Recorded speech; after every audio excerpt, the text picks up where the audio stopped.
which is a great place to be. Are you in the locker room, like you giving like the Any Given Sunday Inches Al Pacino speech? Are we there yet? Oh yeah, I think we've been there.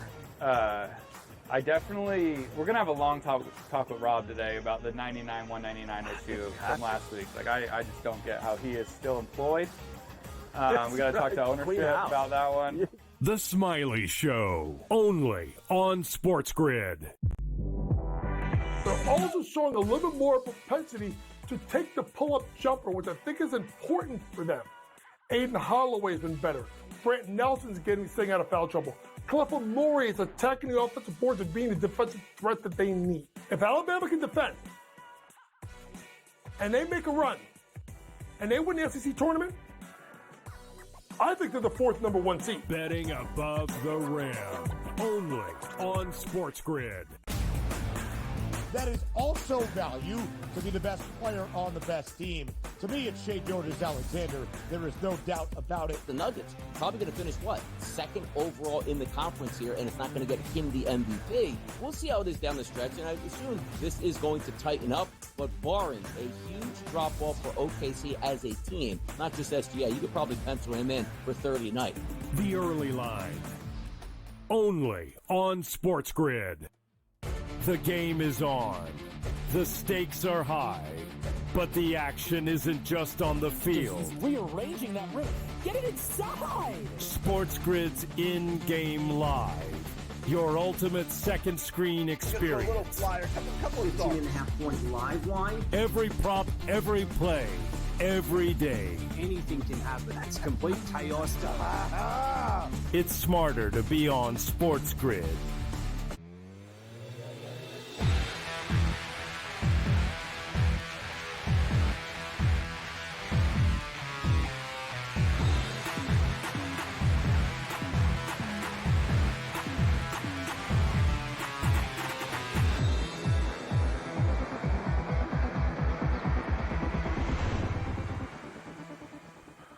Let's roll. In-game live. Game day March Madness Sports Rage edition has begun. We're doing this thing on SiriusXM channel 159 SportsGrid Radio and Television Network. Will be with you until 1 o'clock Eastern this evening. So in other words, we're throwing it down for the late slate. Let's get busy. Xavier and Illinois have just tipped off. It's been a pretty uneventful day. For the most part, and we'll get you caught up to date with what went down. You know who won, you know who lost, but we'll sort of see what trends have started to develop through the first 2 days of March Madness. We got a full house on the program, the Philly Godfather in the house, and the Philly Godfather. Very good, sharp college basketball bettor. I've been seeing he's been picking a lot of winners in the tournament. Sean Higgs in the house. I think he's been picking a lot of losers in the tournament, and God bless Sean Higgs. But maybe Sean has gotten hot. He was with us a couple of nights ago, and he wasn't feeling it. So we'll see what he thinks about the late-night games. The Rachel Reddick, Cam Stewart throwing it down. Tony Finn with Straight from the Strip in Las Vegas, Nevada. So we got some of the usual suspects tonight, but a little bit different. Rob Vino actually is in Vegas, but he's out. And he's doing like a live appearance, I believe, at the Superbook. So Rob Vino's a scratch tonight, which is too bad because Rob's great. But Rob will be with us. Rob will be with us when he gets back from Las Vegas. And to be honest with you, last night we were stacked. All right, and I kind of knew it. I was like, we have too many guests. Like, we're on like for 3 hours. It's NCAA focused. We'll get you caught up to date with some scores or something like that, but it's not Sports Rage, and it's a basketball show. It's March Madness. It's day 2 of March Madness here, right? But I got to tell you, a lot of guests and a lot of people, they're either out like watching the games, they're in a casino, they're in a sports book, and or they're intoxicated. That was a big one. I get it. I wouldn't mind being with you right now on a Friday night in a sports book right now. We did it for years and years and years. Vegas, big time party, Atlantic City is cool. Wherever it is. Now you got sports books everywhere. So, it's the biggest party of the year, right? The Super Bowl is one thing, but March Madness is just different. Like the Thursday and the Friday of March Madness, one of the best parties of the year, so I get it. So in other words, I'm just telling you, a lot of guests like were either like drunk, hammered, planned on being drunk, and or were out because they were drunk. Let me just quickly tell you this, because he is important enough to get to off the top. We have breaking news. This just happened about 10 minutes ago. George Foreman has passed away. George Foreman has passed away at 76. A boxing legend, George Foreman. His family is announced, a two-time heavyweight champion. And one of the most famous, not just boxers, but personalities. One of these people that became almost like more famous after his career. Although, he was a boxer, so then he raised it up with the George Foreman Grill as well. Made a lot of money. He was a preacher and involved in some of the greatest fights of all time. So rest in peace to George Foreman. Next week on SportsGrid, we'll definitely get into George Foreman's legacy. All right, so let's get you caught up to date what's going on right now. Oklahoma and UConn. The Sooners get the defending champion, the two-time defending champions. And you know what's interesting about this, actually? The committee, they set this stuff up, right? When they look at the bracket, it's, everything is manipulated for the best possible matchups. And you think it's a coincidence? Oh, I can't believe we have Calipari versus Patino. How did that happen? Right? There's a lot of that, these matchups that materialize that they sort of know, all right, this team's probably going to beat this team, and then we're going to get that matchup on the weekend, and then that's going to happen, and we'll get that Final Four after. And one cool thing is UConn have won 2 times in a row. The last team to win 2 times in a row, the Florida Gators. So, the Florida Gators could be the ones potentially to knock UConn, say, no, you're not going to do something that we couldn't do before and win 3 in a row. Yeah, so the UConn Huskies. This was a weird one. I didn't think the UConn Huskies were going to, 2-time champions. I didn't think they were going to get bounced, in the first game. Although Oklahoma's a load to deal with. But then I got pulled in by the point spread, and I haven't had the best day today. Yesterday we were pretty smoking, and we ended strong last night, really strong last night. We're hoping for some late night magic tonight, because this hasn't been our best day today. It's kind of a pattern for me over the years with March Madness, actually, where I'll start off hot Thursday morning. We have a big Thursday, not a bad Friday morning, but then somehow the wheels fall off. And where the wheels fell off for us was North Carolina today.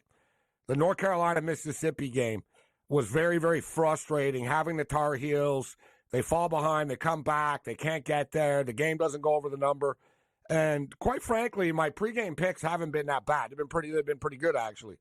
In-game, though, I've made a lot of bad in-game decisions that have caught up to me. And I've lost a couple of bets by a half point this, half point that, bucket this, bucket that. So it is what it is. We got to deal with it. We were on the right side of the Lobos. And how about the Mountain West? All the criticism of the Mountain West throughout the week, including on this program and on this network with us from my mouth. The Mountain West this, they can't trust them. And they turn around today. Colorado State get it done, and the New Mexico Lobos get it done. So UConn's up 25-18 on Oklahoma right now. 5 minutes left in the first half. The Huskies are 9.5 right now. In-game total is 140.5. There should be some points in this game. Oklahoma's defense isn't, they don't play great defense, Oklahoma. They're very athletic, but they're not the best defensive team. And UConn aren't quite as great defensively as they've been in past years either. So, at times we saw Oklahoma early running the ball a bit and having some success, but they've stalled right now on offense. They're stuck on 18 points. Xavier and Illinois. This is a fun basketball game. This game should come down to the wire. Illinois got a lot of late money. The point spread ended up going up to 4.5, and that's what they're favored by right now. Illinois are up 17-14. We played about 6.5, 7 minutes of basketball in the first half, 17-14. The total was high in this game. It was 161. It closed at $162.5. It's at 168.5 right now. Quick start and a little bit of a track meet going on. We got Bryan and Michigan State coming up. Rhode Island versus versus East Lansing. And, all right, we talked about Bryant, and Bryant come from the America East, and let's be real about that conference. And we know that conference because we used to cover the conference and cover the Vermont Catamounts. And Vermont have been the kingpins of that conference for years now. It's funny. A long, long time ago, Vermont were terrible, right? They were only really good at hockey. Now they're the national champions in soccer. But their basketball program got good, at least in the small conference that they're in, and they started to own it. They lost to Maine in their conference tournament for the first time in 30 times. Bryant were the favorites coming into this thing. But when you look at Bryant, when they step up in class, they get absolutely murdered. All right, Bryant had been killed when they played real teams this year. And I don't know if you know this, but Michigan State are a real team. And, they're not the most glamorous team, Michigan State, but they're going to punish Bryant. Lay the 17 with Sparty. Let's roll.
Which is a great place to be. Are you in the locker room? Like, you giving like the Any Given Sunday inches Al Pacino speech? Are we there yet? Oh yeah, I think we've been there. We're gonna have a long talk with Rob today about the 99-199 issue from last week. Like, I just don't get how he is still employed. We got to talk to ownership about that one. The Smiley Show, only on SportsGrid. They're also showing a little bit more propensity to take the pull-up jumper, which I think is important for them. Aiden Holloway's been better. Brant Nelson's getting staying out of foul trouble. Clifford Laurie is attacking the offensive boards and being the defensive threat that they need. If Alabama can defend, and they make a run, and they win the SEC tournament, I think they're the fourth number one seed. Betting above the rim, only on SportsGrid. That is also value to be the best player on the best team. To me, it's Shea Gilgeous-Alexander. There is no doubt about it. The Nuggets probably going to finish, second overall in the conference here, and it's not going to get him the MVP. We'll see how it is down the stretch, and I assume this is going to tighten up, but barring a huge drop-off for OKC as a team, not just SGA, you could probably pencil him in for 30 tonight. The early line, only on SportsGrid. The game is on. The stakes are high, but the action isn't just on the field. He's rearranging that rim. Get it inside! SportsGrid's in-game live. Your ultimate second screen experience. 18.5-point live line. Every prop, every play, every day. Anything can happen. It's complete chaos. It's smarter to be on SportsGrid.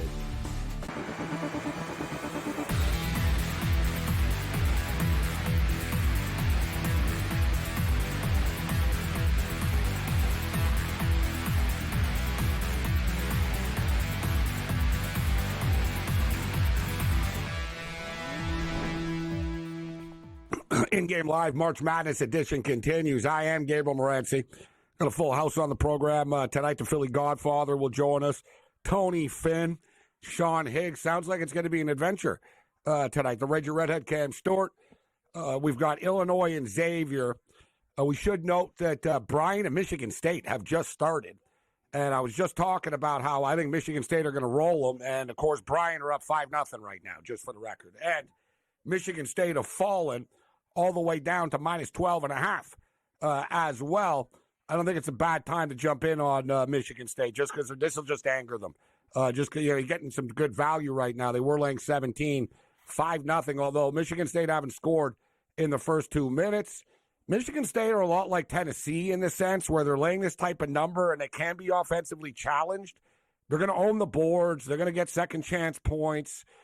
I figure they're going to wear Bryant out. And I was talking about how Bryant, when they stepped up in class, they got lit up. Now, as I stated, the American East is not a very good conference, but I don't need to tell you that. But when they played real teams this year, all right, they played against St. John's. This is somewhat respectable. It was 99-77 against St. John's. The Bryant Bulldogs played at Grand Canyon this year. Grand Canyon beat them 112-66.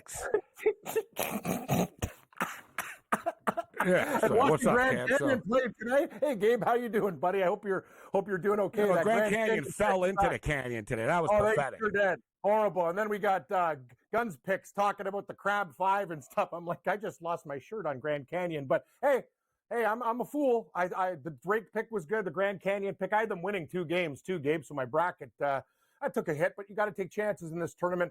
I'm the same as you, Gabe. I think Michigan State is a great time to buy right now. I think they'll come back and, hopefully even Bryant goes up a little bit more if we have the patience. But Michigan State's at the line. I'll take the 12.5. I'm on Illinois tonight and Oklahoma Live plus 9.5, and I'll take Liberty plus 7.5 with sides on the games. I got NCAA hockey too, Gabe. I'm on. Who do I have here? Yeah, Clarkson. They're beating Dartmouth 3-1, and I bet North Dakota Live against Western Michigan plus 115. NCAA hockey and basketball. NCAA tournament time. You got wrestling going on. You got hockey, men's and women's going on. Women's basketball going on. In which last night on the program, we gave you guys the Michigan Wolverines. Not forget about the men's team to beat UC San Diego. Fun game last night. But I talked about the women playing Iowa State this morning. It wasn't easy. It was a very close game. But Michigan survive and advance and get it done. So we cashed that, and then we hit Louisville against Nebraska tonight. So we did hit, we're 2-0 in the women's side of things. And games have been very good. And in fact, we have the UCLA women in action right now. They're one of the best teams in the country. They're leading 16-7 against Southern. Point spread, though, 42.5 in a 40-minute game. They're like 42.5. And how about this, Cam? Duke women, they're just like the men. They murder people. The Duke women are beating Lehigh right now, 69-19. I saw that score. I think it was like 19-0. They started or something. I'm like, the point spread is 52.5 right now. I'd take They're Duke. up by a smooth 50. There's 6 minutes left in the game. So yeah, they're up. Man, Lehigh has scored 19 points. Oh, Gabe, you got to see that Simpsons episode with Fat Tony. He's like, I can't believe your life has come down to a Patriot League basketball game. I pray for you, Lehigh. And the kid took Lehigh and lost. Stay away from the Patriot League. Yes, that's the best. I can't believe your life has come down to a Patriot League basketball game. Fat Tony. Great so episode. Michigan State right now, they put 6 points on the board. It's 7-6 there. So Oklahoma, they're down by 10. UConn up 30-20 right now. Oklahoma are having offensive problems, and UConn are scoring on them. I thought this would be a little bit higher scoring game. I got an in-game number of 144.5, but my in-game picks have been terrible. Cam says he's on Illinois. This is one of these games, Cam. I was looking forward to watching this one. Like the 3 games today, I was thinking, I didn't think that I didn't think that that Alabama would get all that they could handle like they did for a while today. That was somewhat of a surprise. But coming into the day, I didn't think there was a great slate of games during the day. So I was like, I don't know. I'm looking forward to the North Carolina game. And then North Carolina were terrible. I thought that the New Mexico Marquette game would be lit and really, really good. And it was. And we were on New Mexico. That was good. But this Xavier-Illinois game, you sort of get the feel that this is going to be a fun one. Like, and I'll tell you, Cam, like, if whoever, like the fact that it went up to 4.5, because I was sort of flip-flopping a bit. I was like, man, we talked about it last night. We talked a lot about this game, guys, last night. If you were with us, I said with Illinois, remember even Julio came on, and he's from there. And he even said, like, I'm going to regret it, but I'm going to take them. There's always that optimism with Illinois that, oh man, if they're healthy and if they show up, they're one of the best teams in the country. But when's the last time that happened? Like, seriously, like what, in the Kendall Gill days, Marcus Liberty. Exactly. I was in my teens. I was literally in my teens. Yeah, great team though. Nick Anderson. I'm thinking Nick Anderson. Yeah. And I don't care about Elite Eights and stuff. Everybody makes it Elite Eight. I'm talking about like being a relevant program and winning games consistently. And I'm not preaching any choir here. Illinois fans hate their coach in Underwood. Remember last night it came up. He sucks, right? Like there's a frustration with Illinois, and I don't trust them. But at the same point in time, I was like, man, they are pretty good, and I think they're going to win this game. But Cam, the fact that it went up to 4.5, I was like, man, Xavier can play, bro. They can. Xavier are good. They're one of these teams. Like if you look at their losses, they lose like very close games over the last like 4-6 weeks of the season. Xavier have been a better team. Like Illinois is sort of on potential and what they could be. I just thought this game's going to come down to the wire. Once I was at 4.5, but that's kind of a bad way to handicap that. Oh, one team could win, but since I'm getting 5, I'll take the other team. We'll see how it plays out, but I did end up taking Xavier plus the points, and I bet the over, even though the total was high of this game. These numbers are short, though, Gabe. It could land right there. I could see Illinois winning by Unders are killing it. I want to add it up. Unders are killing it today. Trust me, as an over better, I'm aware. I know, unfortunately.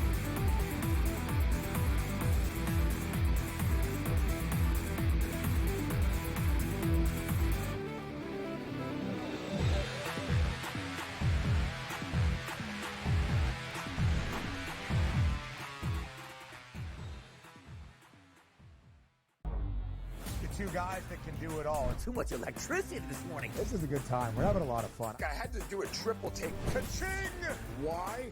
Because of parity. I didn't mean to offend. Yeah, it's not going to happen. Load management is a dirty word. Let him rip. You know what? Circumstances provide the results. What? How do you do this one? Oh, Donnie, you got such a good show there. A network that is booming.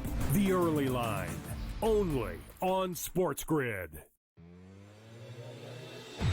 They are a street ball team. They remind me of an N1 team, right?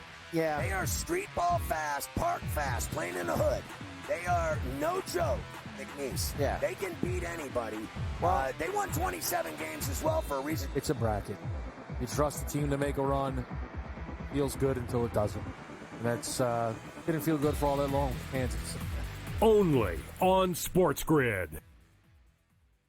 That magical time of the year when everyone suddenly becomes a basketball expert. Highlight watching, mascot picking, bracket stressing. Sound familiar? Skip the guesswork with Bracket Central. Real expert picks, trusted analysis, and zero stress. Because choosing teams by mascot cuteness isn't exactly a winning strategy. Only on SportsGrid. The game is on. The stakes are high. But the action isn't just on the field. He's rearranging that ring. Get it inside! SportsGrid's in-game live. Your ultimate second screen experience. 15.5-point live line. Every prop, every play, every day. Anything can happen. That's complete chaos. It's smarter to be on SportsGrid.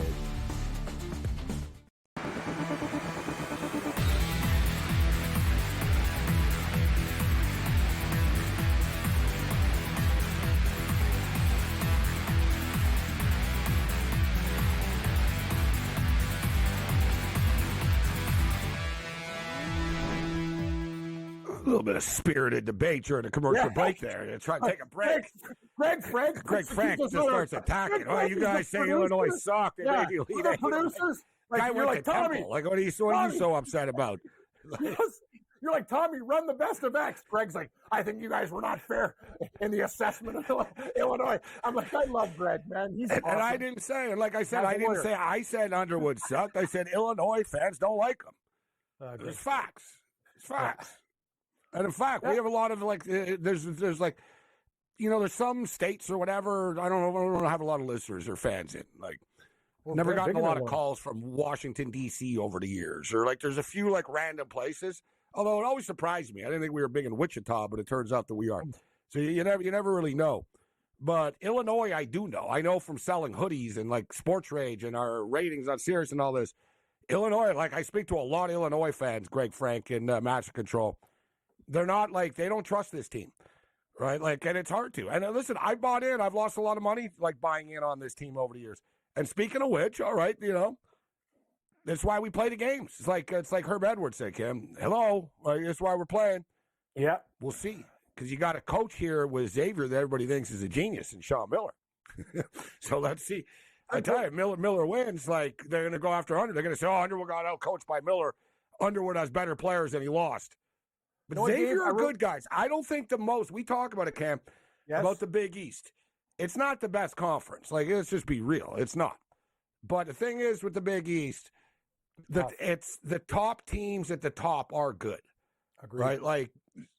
Like Xavier are good. UConn are the two-time defending champions.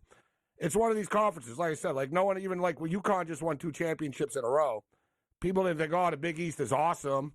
No, UConn was awesome. And same thing now. Like people don't think the Big East is awesome at all, but a lot of smart people think St. John's can make it to the Final Four and or even potentially win. I think that's a little ambitious.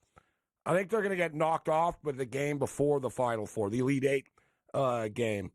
But, you can't overjudge conferences. I talked about it earlier, Cam. The Mountain West, they had a good day today. Colorado wins and New Mexico wins today, right? Yep, I bet them. I bet both. It's funny, Gabe. I ripped them last night. It's just maybe memories of Boise State and, sporadic offenses and, to the point UNLV. The problem with that conference is they're very, very erratic. And when they have rock fights, they don't score for like 7 or 8 minutes. But let's give New Mexico credit. Marquette came back in that game, and they grinded back and punched them in the face. Like when Marquette took the lead, I'm like, here we go. But they came back and got it done. Colorado State, too. Not even their best player played well today, but other guys really stepped up, and they played pretty good defense against Memphis. I'll give them credit. We have to talk about the totals. As you mentioned, you're an over-better. These numbers are very, very sharp, Gabe. And we've been betting this tournament for decades, and I've noticed the over-unders are a little bit more slated that way. And yeah, but Cam, it's not a case.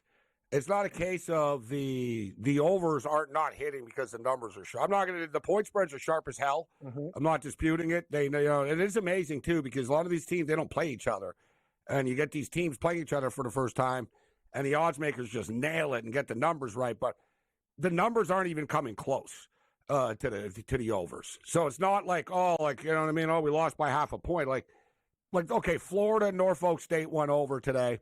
Troy didn't come close with Kentucky, so that's 1-1. UNC and Mississippi didn't come close, 2-1 to the under. Grand Canyon, Maryland didn't come close. Grand Canyon scored 49 points. That's 3-1 to the under. Vanderbilt, St. Mary's, 59-56. Hell, that could have went to double overtime. I don't think it would have went over the number. So that's like 4-1 to the under. Duke and Mount St. Mary's, I did bet like that one to go over, and it did. So that's 4-2 to the over.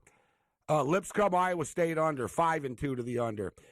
Memphis actually pushed the total, Cam. It was like 147.5, 148, depending on when you bet it. So let's just call it 5-2 to the under still.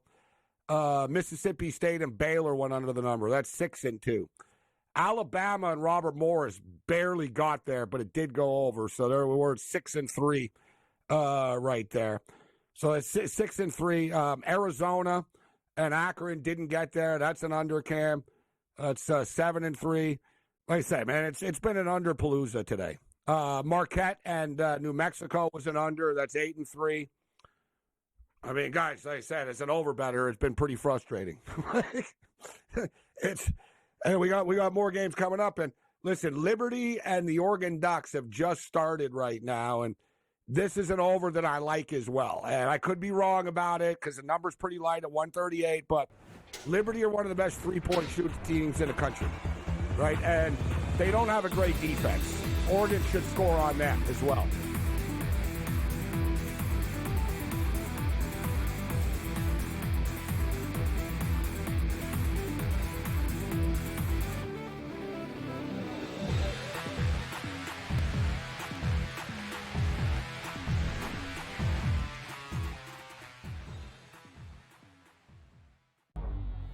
two guys that can do it all. Too much electricity this morning. This is a good time. We're having a lot of fun. I had to do a triple take. Ka-ching! Why?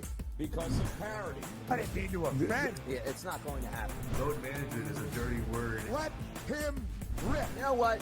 Circumstances provide the results. What? How do you do this once? Oh, Donnie, you got such a good show there. A network that is booming. The Early Line, only on SportsGrid. They are a street ball team. They remind me of an and one team, right?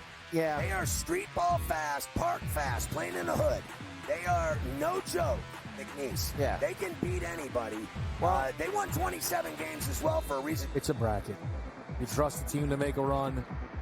Feels good until it doesn't. And that's didn't feel good for all that long, Kansas. Only on SportsGrid. That magical time of the year when everyone suddenly becomes a basketball expert. Highlight watching, mascot picking, bracket stressing. Sound familiar? Skip the guesswork with Bracket Central. Real expert picks, trusted analysis, and zero stress. Because choosing teams by mascot cuteness isn't exactly a winning strategy. Only on SportsGrid. The game is on. The stakes are high. But the action isn't just on the field. He's rearranging that ring. Get it inside! SportsGrid's in-game live. Your ultimate second screen experience. 15.5-point live line. Every prop, every play, every day. Anything can happen. That's complete chaos. It's smarter to be on SportsGrid.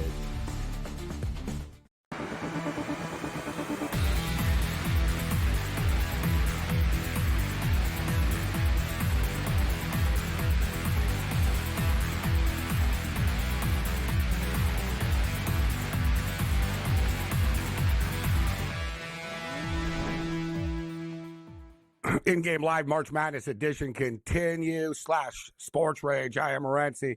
SportsGrid Radio and Television Network, Sirius XM Channel 159. We're broadcasting live on X as well.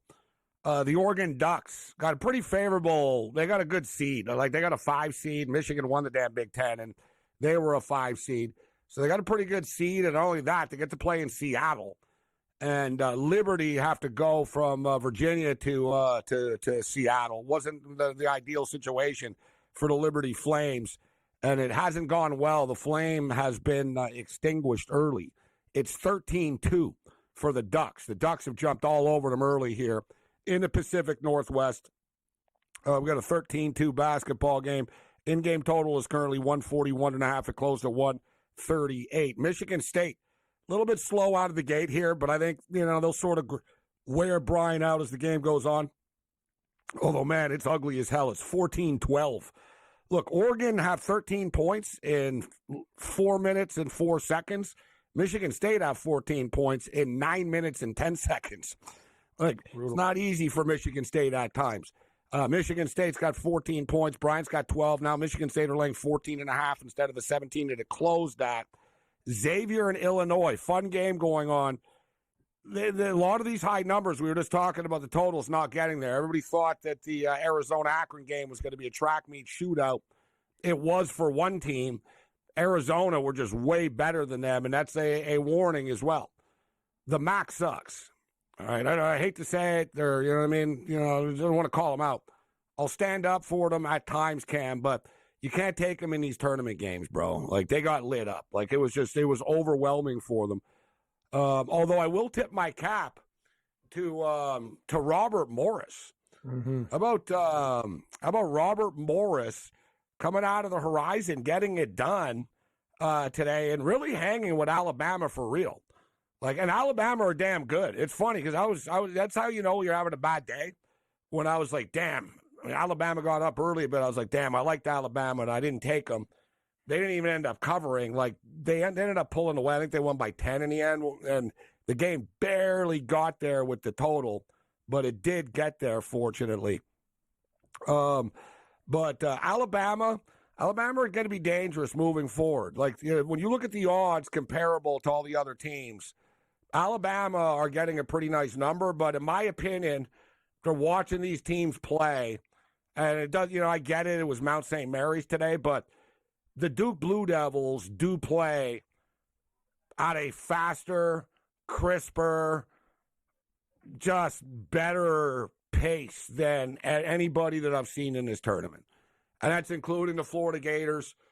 I don't know what Florida today, if they got, and one of the players at the half said we kind of got bored and, we got lazy, and then they really couldn't get it back. But Florida aren't as invincible as people make them out to be. Like, they're good, but they have a coach with no experience. They don't, this team has sort of come out of nowhere, right? Nobody expected this from the Gators. They really have come out of nowhere. So you can't put them on the same level, in my opinion, as the Duke Blue Devils. Like, watching Duke, man, these guys are like an NBA team. They are. Like, the defense that they play, the pick and rolls that they set, the passes and the backdoor cuts, it's just basically the basketball IQ that they have, comparable to, like, some of these other teams. Like, you watch some of these SEC teams, and it's like, why would you do that? Like, they make a lot of bad decisions, but they're so freaking athletic, it doesn't matter. It's like, yeah, we made a mistake, but I just stole the ball back, or we got it back. But there are mistakes and turnovers. They foul a lot. Like the SEC, they're sort of like a bull in a china shop on a basketball court. Duke are just sort of, they're like a mountain lion. You know what I mean? They're precise, like walking, they thread the needle, this team. And Cooper Flag, dude, the speed, this guy was supposedly hurt. Like, the speed that he plays at, it's unstoppable. Like, they're the favorites for a reason, and they're going to be a very difficult out for anybody, man. Like, to me, guys, like, this isn't a hot take either, but Duke are like the team to beat for real. Like, they're the best team. Auburn are vulnerable. Auburn are good, but they're vulnerable. Florida, I think, are better than Auburn. But I think Florida are a little bit susceptible. We know about Houston's vulnerabilities. And I guess where I'm going is Duke are the only team really without a weakness, to be honest. The only thing about Duke that you can hold against them, you could say, is their strength of schedule. But they did play a bunch of non-conference games, and whatever. They also have, like, the biggest margin of victory in the country, too. Like, Duke have murdered teams all year long. And I don't know, like, I don't, they're going to be tough. I think Alabama can give them a run, maybe. Just get them into a pure track meet and hope that Duke miss some shots and, you get them running up and down the court. But Duke, like, there's no value on them. They're plus 280 right now, but they're going to win. Like, it's just one of those. It was just too obvious to take before the tournament started, but I don't think anyone's going to beat them, guys. And the Duke are like the Yankees or something, too.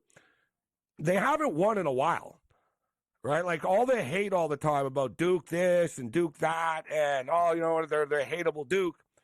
They haven't won in 10 years, right? And it's whatever. Is it going on 11 now? So it's been a little while for them. By Duke standards, like, they're due for a freaking title. And I don't think Cooper Flag's going to get it done for them. Like, I don't think they're going to lose. All the other parts of their team are above average, too. Their big man's running down the floor like he's flying, and they're doing alley-oops and transition, and there's so many. And Duke plays defense. Oh, they would still be potential Final Four without Cooper Flag. Yes, like, even if Flag wasn't on the team or he got hurt, correct, they would still be, like, right there with everybody else. Flag just sort of puts them over the top. They're amazing. And the thing is, a lot of these other teams, sure, they can score points. Duke can stop teams. They can score in transition. They can shoot from the line. They do everything you said. Meticulous. They don't make stupid mistakes. They're just very good. And the thing is, Gabe, a lot of these other teams have lulls. Duke can blow you out. You talked about it. Like, they're beating teams in their conference by 40, 38. Like, just murdering teams. And that's what they do. They don't take their foot off the gas anymore. Like, this Duke team is real. You're right. We're not getting any value, but I'm with you. Like, if I had it, like, to do it all over, if you gave me one pick, it's Duke. Plain and simple. They're plus 280 right now, so there's not, we can't argue there's any value.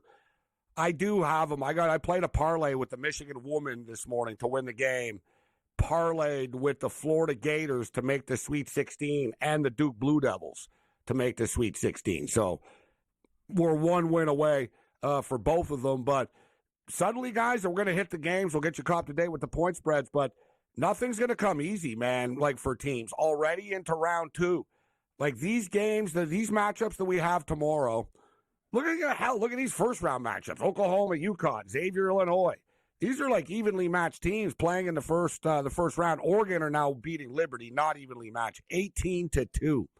Holy I'm in on Liberty. You know what, Gabe? Though, Gabe, this is a bad start, but like, what are we getting Liberty live at now? There's 7.5 17 and a half. I'm in. Sorry. That's I'm going to stake a claim right now. I want Liberty plus 17.5. I need more. Sometimes I wish I got 25.5, but you're not going to give it to me. But I'm going to wait it out, Cam, in case it turns in. It might turn into like Gonzaga were up 27-3 yesterday on Georgia. This might be one of these deals. I'm going to hold off. Like maybe, if I'm getting 20, we'll see if the number goes up a little bit. I need points, bro. I bet the over big in this game. I need Liberty to score. Oregon can't score 140 points on their own. No, they can't. But I think that's an excessive number. I'll take the 17.5. Only 5 minutes into this damn game. Come on, Liberty, wake up. We're getting 10 more points. Bad start. Let's go. Come on, Flames. God, I bet on Michigan State. And I'm going to use the quote. And somebody even knew it and tweeted me the other day about it. I hate betting on teams I hate. And here's Michigan State now, and I'm on them. Minus the points against Bryant. 19-17 Bulldogs.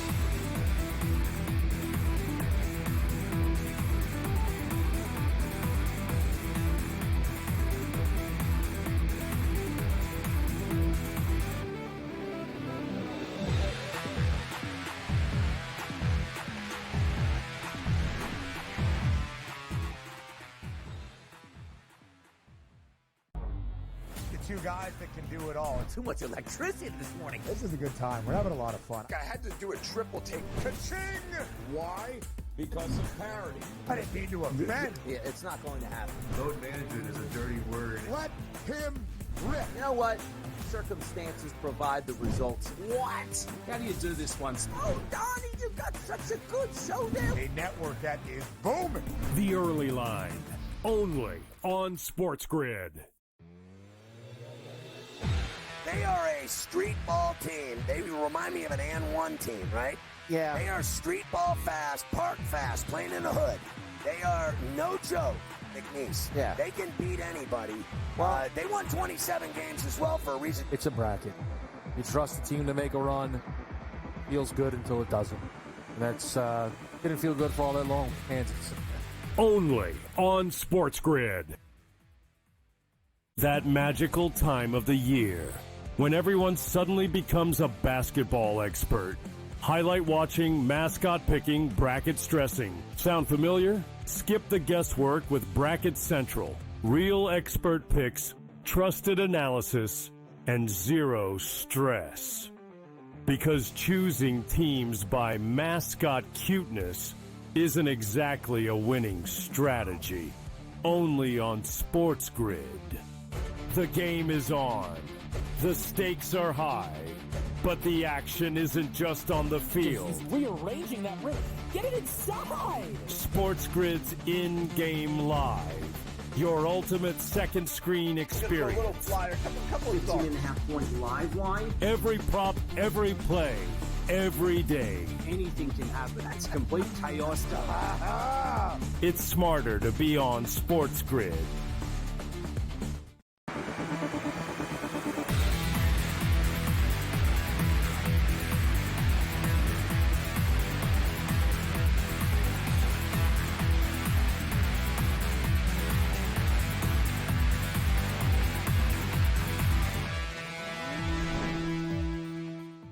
Twenty to 4 for the Oregon Ducks. This is in-game live game day March Madness edition. I am Gabriel Morency, SportsGrid Radio and Television Network. So the Oregon Ducks are just like flying early here, up 20 to 4 on the Liberty Flames. Bryant are giving Michigan State all they can handle. They were at Michigan State were laying 17. They're now laying 11.5. The Bulldogs are up 19-17. And like I said, I don't know. You can't just hang your hat on saying, oh, look, when they played real teams, But like I said, they lost by, they lost 112-66 at Grand Canyon earlier this year, Brian. They played against St. John's. They lost by 22, that's actually pretty impressive, to be honest. But Sparty a little flat early in this game. Illinois and Xavier have just gone to the half right now, and the game has slowed down a little bit. The total is now 159.5. Illinois are up 5 at the break, 40-35 for the Big Ten. And Oklahoma and UConn, the second half is getting ready to start in a couple of minutes. UConn were up by like 10 at one point. Oklahoma went on a little run late in the first half, 32-26 right now. So Huskies up 6.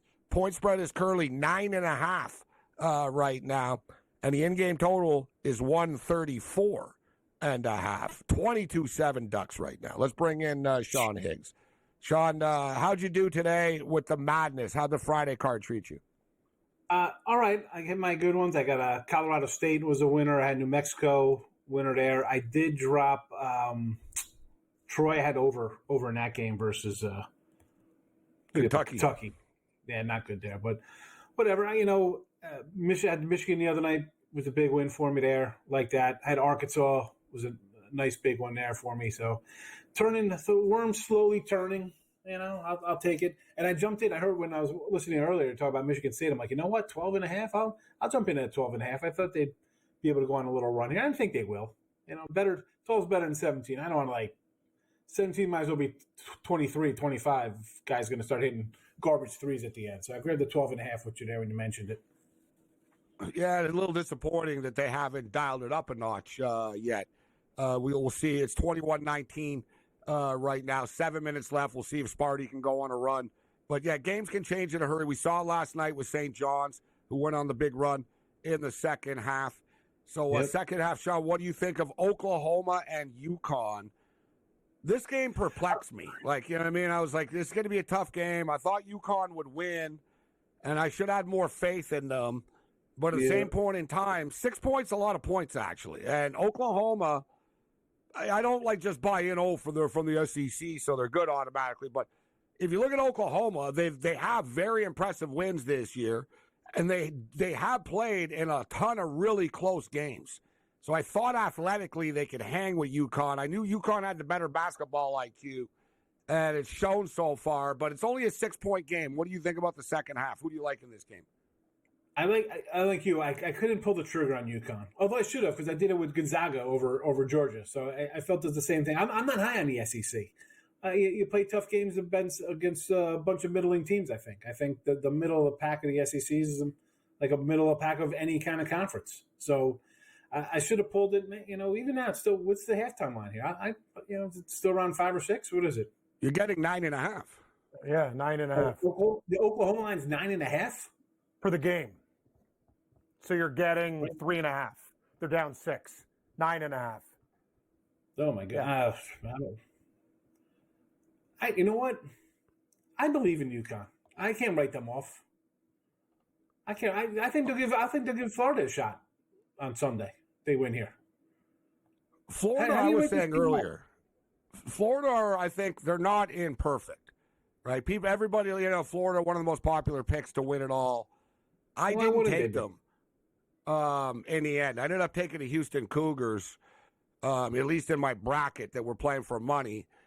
I couldn't get there with Florida at the end. I could see Florida getting bounced in the Final Four, or if they get into a close game as well, just a little bit later on. These SEC teams, they get into foul trouble as well. Something to keep our eye on. We got some.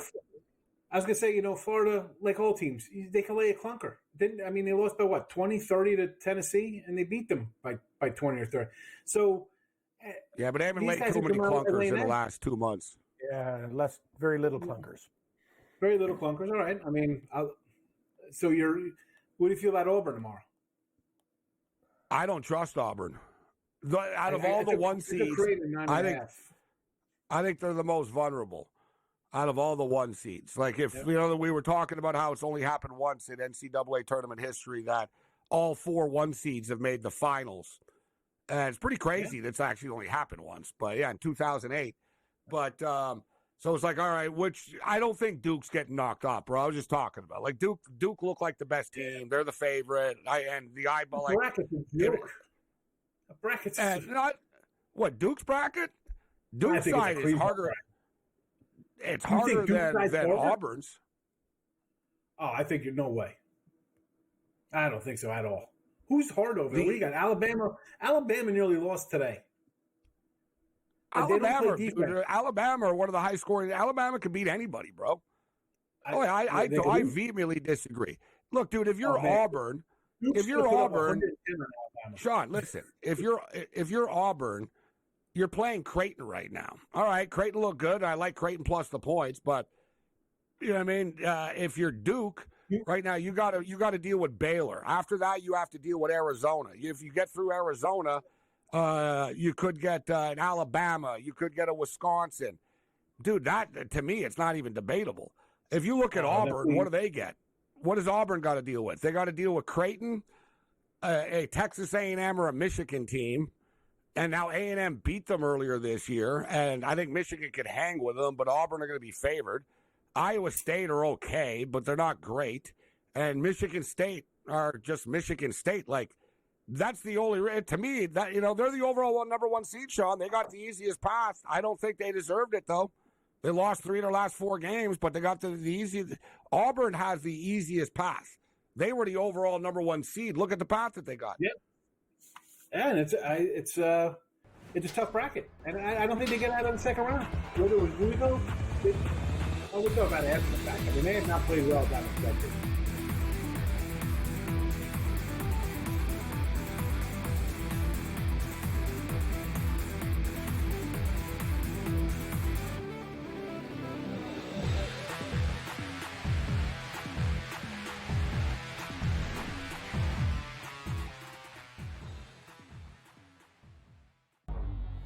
Two guys that can do it all. Too much electricity this morning. This is a good time. We're having a lot of fun. I had to do a triple take. Ka-ching! Why? Because of parity. I didn't mean to offend. Yeah, it's not going to happen. Load management is a dirty word. Let him rip. You know what? Circumstances provide the results. What? How do you do this once? Oh, Donnie, you got such a good show there. A network that is booming. The Early Line, only on SportsGrid. They are a street ball team. They remind me of an and one team, right? Yeah. They are street ball fast, park fast, playing in the hood. They are no joke, McNeese. Yeah. They can beat anybody. They won 27 games as well for a reason. It's a bracket. You trust the team to make a run. Feels good until it doesn't. And that's didn't feel good for all that long. Kansas. Only on SportsGrid. That magical time of the year when everyone suddenly becomes a basketball expert. Highlight watching, mascot picking, bracket stressing. Sound familiar? Skip the guesswork with Bracket Central. Real expert picks, trusted analysis, and zero stress. Because choosing teams by mascot cuteness isn't exactly a winning strategy. Only on SportsGrid. The game is on. The stakes are high. But the action isn't just on the field. He's rearranging that ring. Get it inside! SportsGrid's in-game live. Your ultimate second screen experience. 2.5 point live line. Every prop, every play, every day. Anything can happen. That's complete chaos. It's smarter to be on SportsGrid.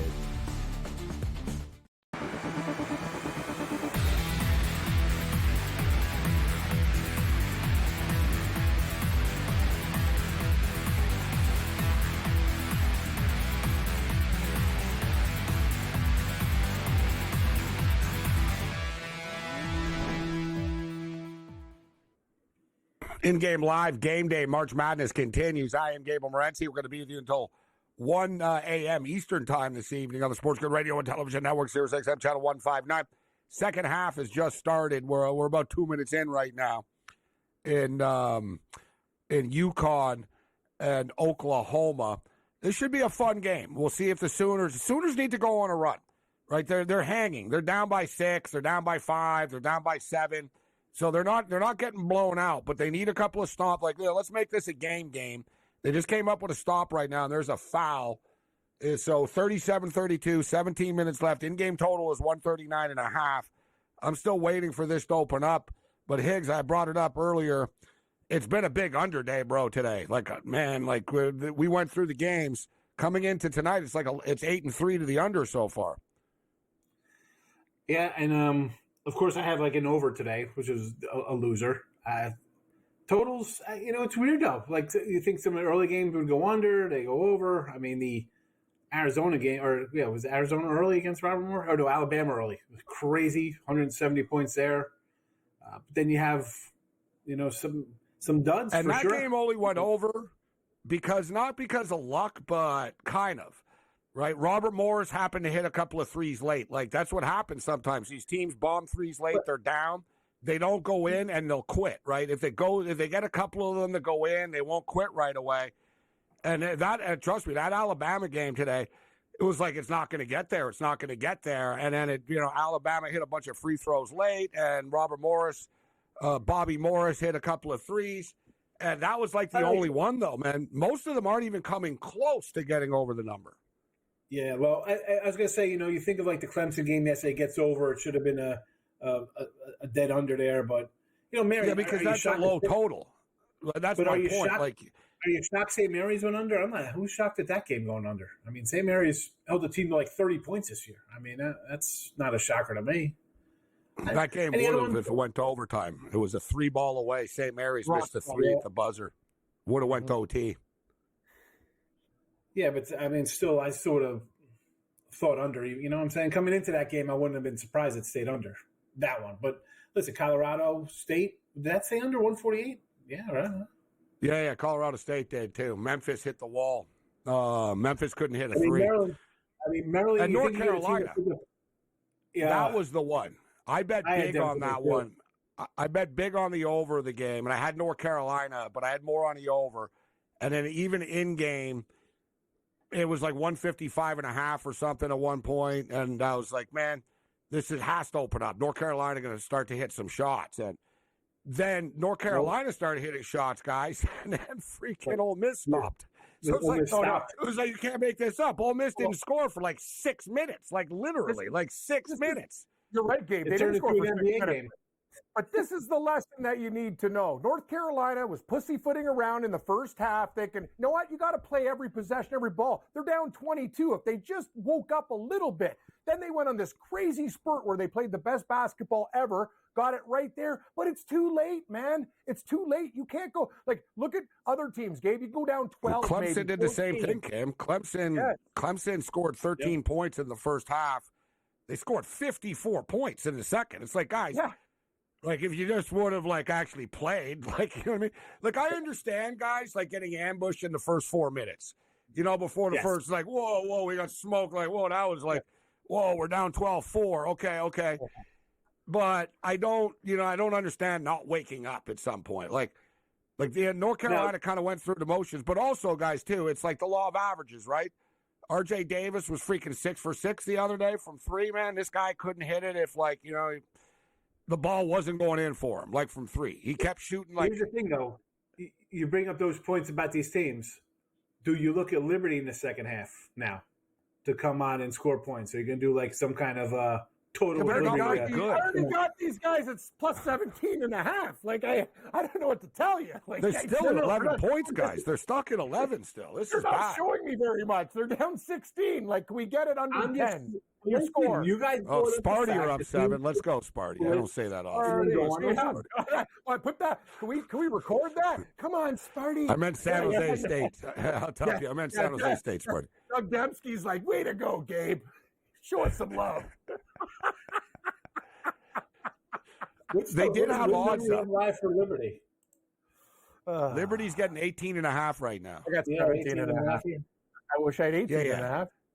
I'm waiting it out. Like, if I get like 27.5 or something, I'll do it, but I'm not doing it yet. I got the over this game, and it's not going to get there unless these son of a bitches start scoring. Yeah.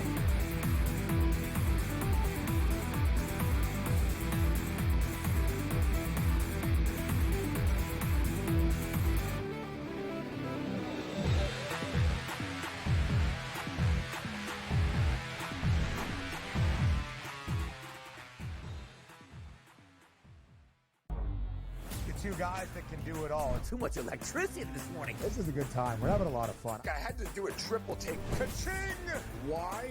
Because of parity. I didn't mean to offend. Yeah, it's not going to happen. Load management is a dirty word. Let him rip. You know what? Circumstances provide the results. What? How do you do this once? Oh, Donnie, you've got such a good show there. A network that is booming. The Early Line, only on SportsGrid. They are a street ball team. They remind me of an and one team, right? Yeah. They are street ball fast, park fast, playing in the hood. They are no joke, McNeese. Yeah. They can beat anybody. They won 27 games as well for a reason. It's a bracket. You trust the team to make a run. Feels good until it doesn't. And that's didn't feel good for all that long, Kansas. Only on SportsGrid. That magical time of the year when everyone suddenly becomes a basketball expert.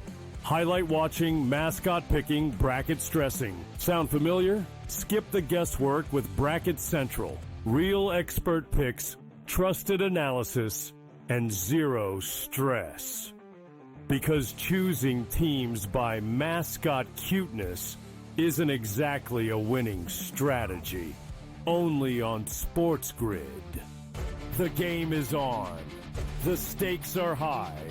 But the action isn't just on the field. He's rearranging that roof. Get it inside! SportsGrid's in-game live. Your ultimate second screen experience. A little flyer, couple of 15.5-point live line. Every prop, every play, every day. Anything can happen. That's complete chaos. It's smarter to be on SportsGrid.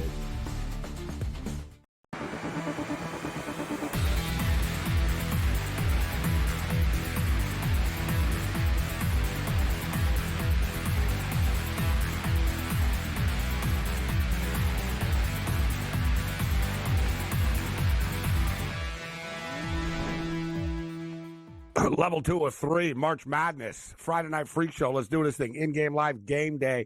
I am Morency. Sean Higgs in the house with us. The Rachel Red Cam Stewart, the Philly Godfather, is going to join us. Tony Finn on the radar as well. Might be from a hospital bed, but I believe Tony Finn is confirmed to join us. So second half has started. It's a slugfest. They're racking up the fouls, actually. I want to get caught today with that. UConn already have 14 fouls right now in the second half. And we're only at the 15-23 mark. So Oklahoma are going to be shooting free throws for the rest of the game pretty soon at this rate. Helps the over. Yeah, they just can't. Yeah, I think this game is going to – I think there'll be points in this game still. The total's all the way down to 131.5. But I'm getting killed today, guys, with my in-game chasing these totals. But, man, that's low. 131.5 right now. I got a 129.5. Yeah, you know what? I see it's 131 at plus 110. Yeah, I don't know why they're doing that to me. They're trying to sucker me in. They know our tendencies. It's amazing. Like, I'm looking at the golf lines going, these guys are squeezing me. They're squeezing you with the totals because they know you're I'm like going Newman over. from Seinfeld looking at a pie in a windowsill. I'm like, oh, look at that, plus 110. Yeah, exactly. This man, there's no way this man doesn't get this pie. I'm with you, man. They low profile. They just moved it to 129.5 minus 115 for whatever it's worth. They just. But I got the over in all these games. I literally do, because I was like, not every game is going under. I don't bet because they're all going under, so I'm going to do this. But I thought that UConn would score on Oklahoma, and it'd be a bunch of fouls and stuff. And I thought Oklahoma would hang with them, right? I thought they'd get into the 70s. Put it that way. I was like, yeah, these guys, they'll get into the 70s here, like 76-70 or something like that. Well, here we are. The in-game total, guys, 127.5, well, 129.5 right now, bouncing around. What about Xavier in Illinois, Sean? I like the over this one, even though it was high. And most of the game, the in-game number was like 168.5 or so, but it slowed down right before the half. It's 159.5 right now, 40-35 for Illinois over Xavier. What do you think of the half of this one?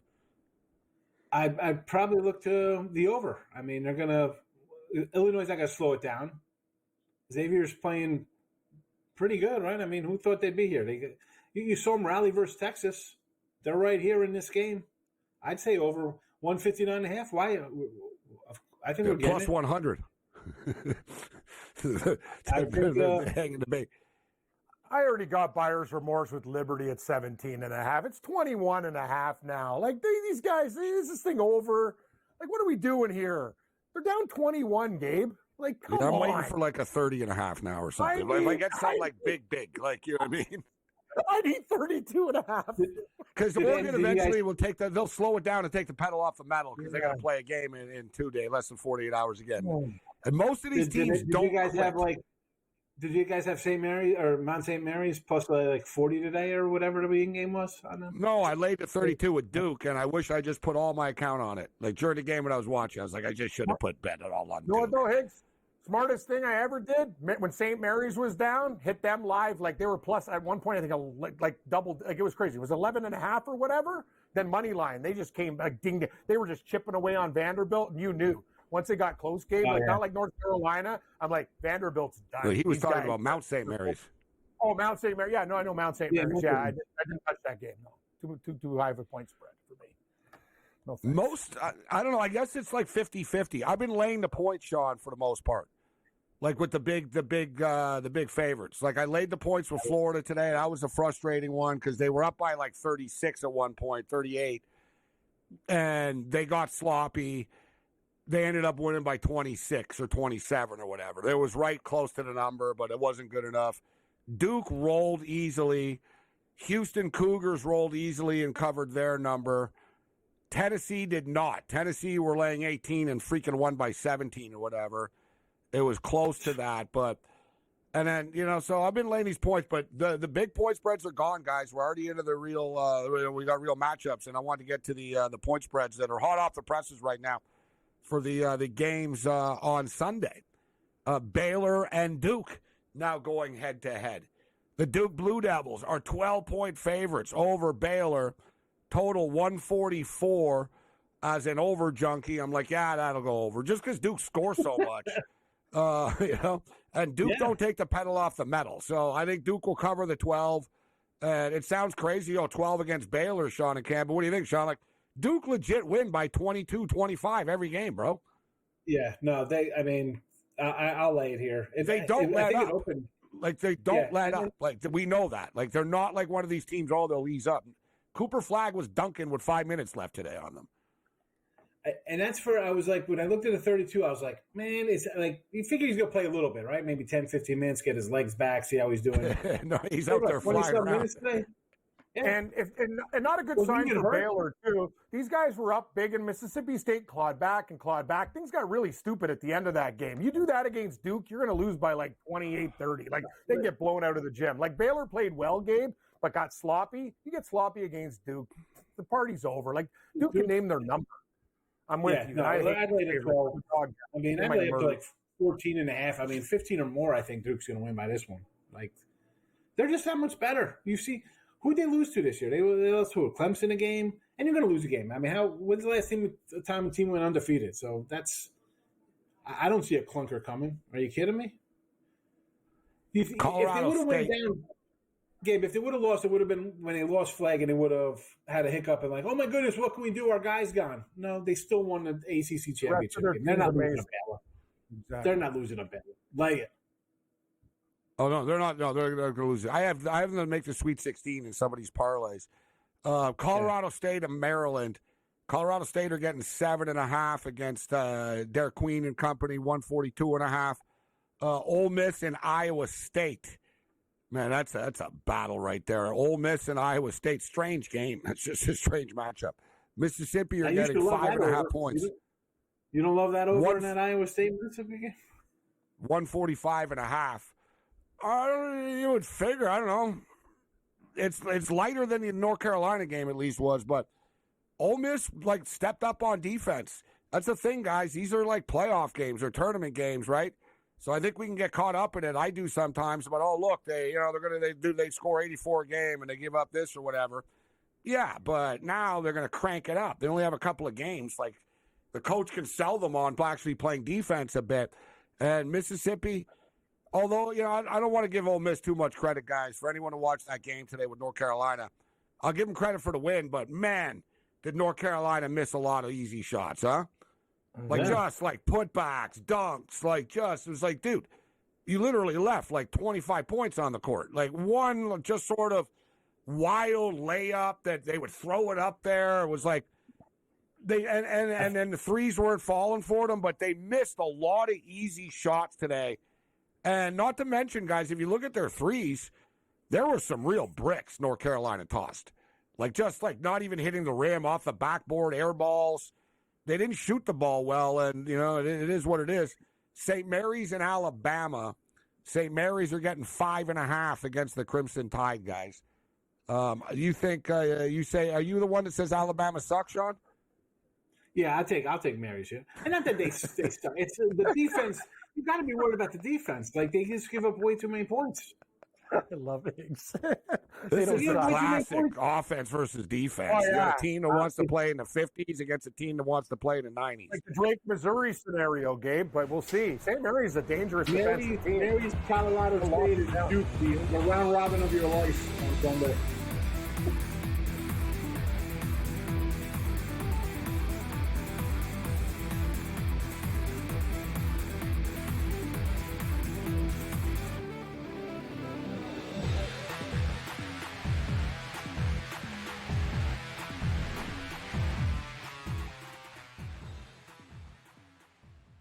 So my team didn't win this weekend, but I still did with this app that's taking over the game. Sports Millions Pick'em lets you make quick and easy predictions. Pick your favorite players, go higher or lower, and you can still win big even if your team loses. Plus, the multiplier is insane. With just a few picks, you can win big money. So get on it. They've got a welcome bonus to help you start off your winning streak.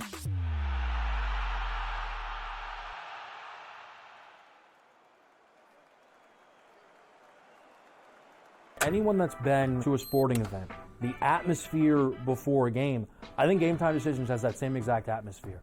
This is our arena.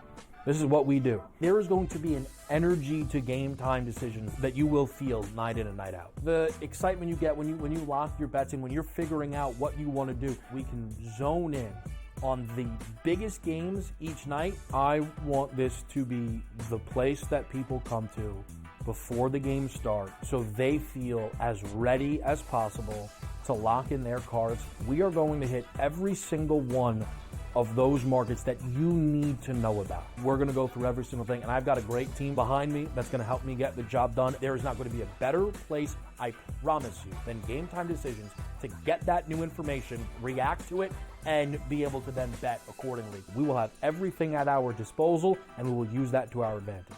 I'm Kevin Walsh. Tune into Game Time Decisions from 6 to 8 p.m. Eastern on SportsGrid.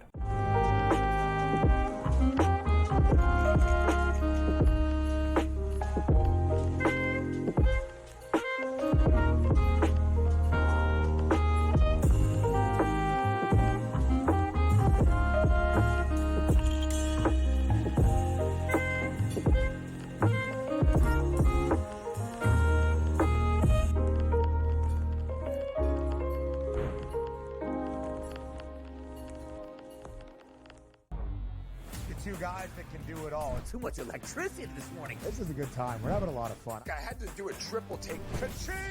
Why? Because of parity. I didn't mean to offend. Yeah, it's not going to happen. Load management is a dirty word. Let him rip. You know what? Circumstances provide the results. What? How do you do this one? Oh, Donnie, you got such a good show there. A network that is booming. The Early Line, only on SportsGrid.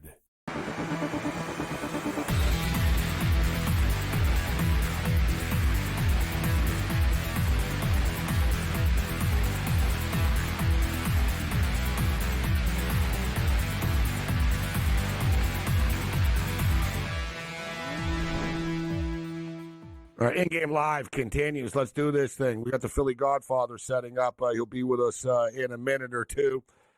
Second half has started with Illinois and Xavier.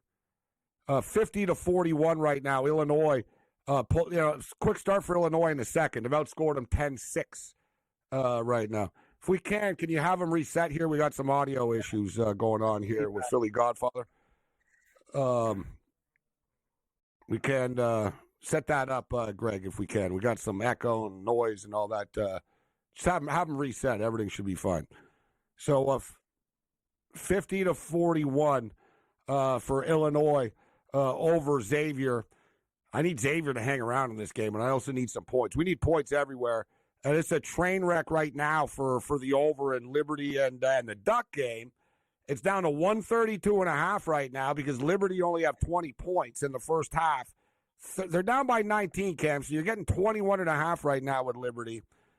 I guess it could be worse, all things considering, but the total's in a little bit of trouble. We need Liberty to step it up in the second half. Yes, it could be worse, Gabe.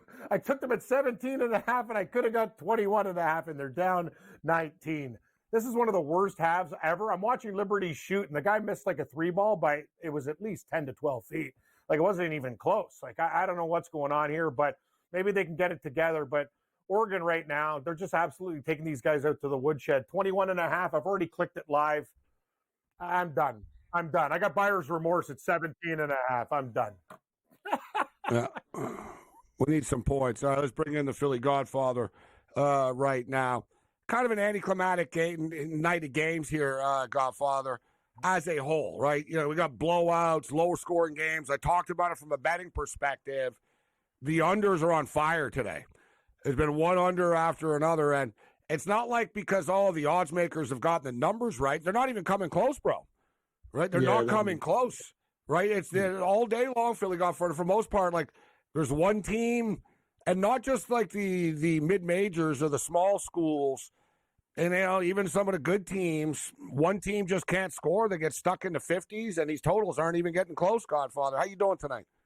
Yeah, I'm doing all right. I need Connecticut in the under. I laid 5.5. I went under 147, so I hope that game stays under. But like you said, some of these smaller teams, they can't hit the side of a backboard. I mean, this Liberty team, I took 7 on them. I thought they could make some threes. I think they're shooting under 10% from the three-point line tonight. So that looks completely dead. They're getting blown out. But like you said, yeah, a lot of these games are staying under. A lot of these smaller teams, I guess they're not prepared to play, man, offensively. Yeah, is it also the new gyms too, guys, right? Gabe. I know it sounds cheesy, but new gyms, different defenses.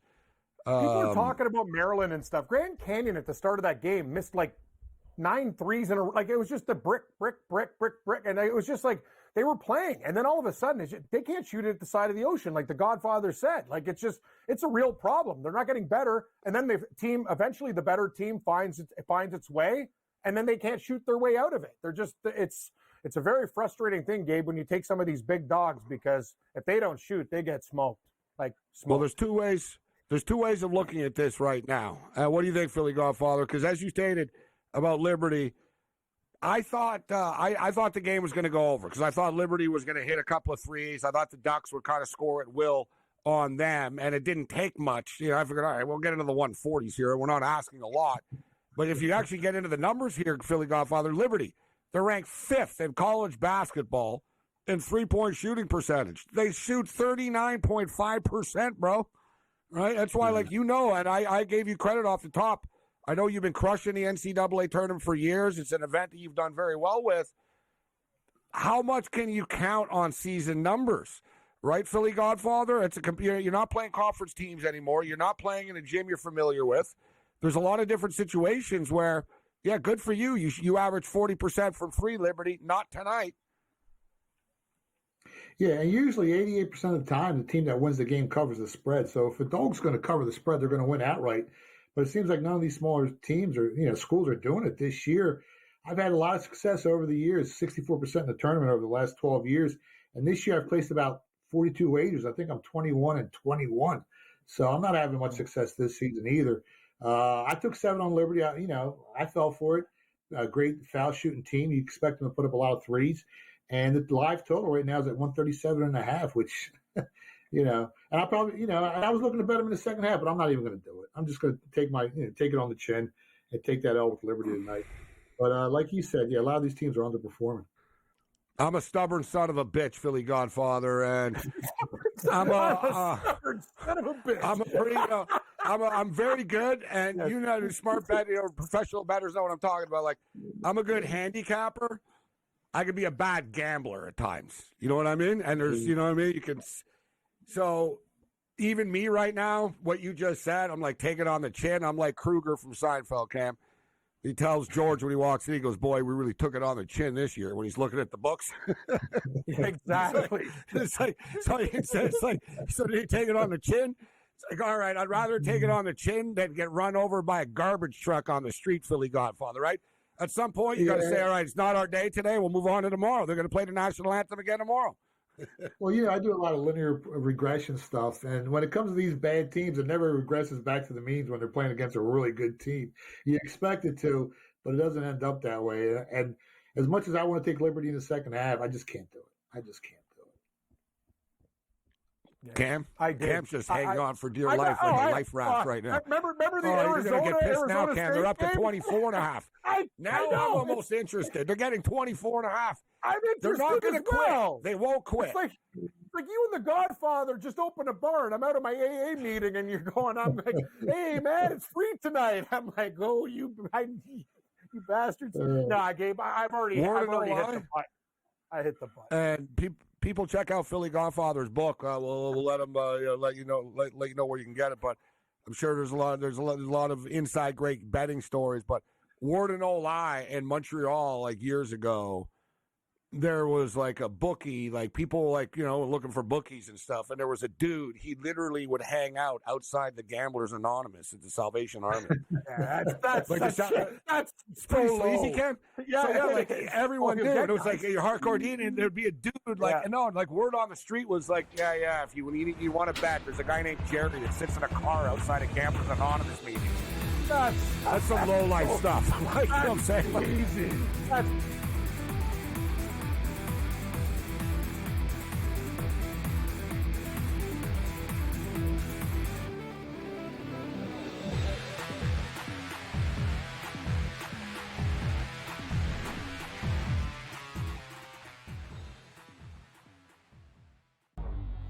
Two guys that can do it all. Too much electricity this morning. This is a good time. We're having a lot of fun. I had to do a triple take. Ka-ching! Why? Because of parity. I didn't mean to offend. Yeah, it's not going to happen. Load management is a dirty word. Let him rip. You know what? Circumstances provide the results. What? How do you do this once? Oh, Donnie, you got such a good show there. A network that is booming. The Early Line, only on SportsGrid. They are a street ball team. They remind me of an and one team, right? Yeah. They are street ball fast, park fast, playing in the hood. They are no joke, McNeese. Yeah. They can beat anybody. They won 27 games as well for a reason. It's a bracket. You trust the team to make a run. Feels good until it doesn't. And that's didn't feel good for all that long. Kansas. Only on SportsGrid. That magical time of the year when everyone suddenly becomes a basketball expert. Highlight watching, mascot picking, bracket stressing. Sound familiar? Skip the guesswork with Bracket Central. Real expert picks, trusted analysis, and zero stress. Because choosing teams by mascot cuteness isn't exactly a winning strategy. Only on SportsGrid. The game is on. The stakes are high. But the action isn't just on the field. He's rearranging that rim. Get it inside! SportsGrid's in-game live. Your ultimate second screen experience. Couple 18.5-point live line. Every prop, every play, every day. Anything can happen. That's complete chaos. It's smarter to be on SportsGrid.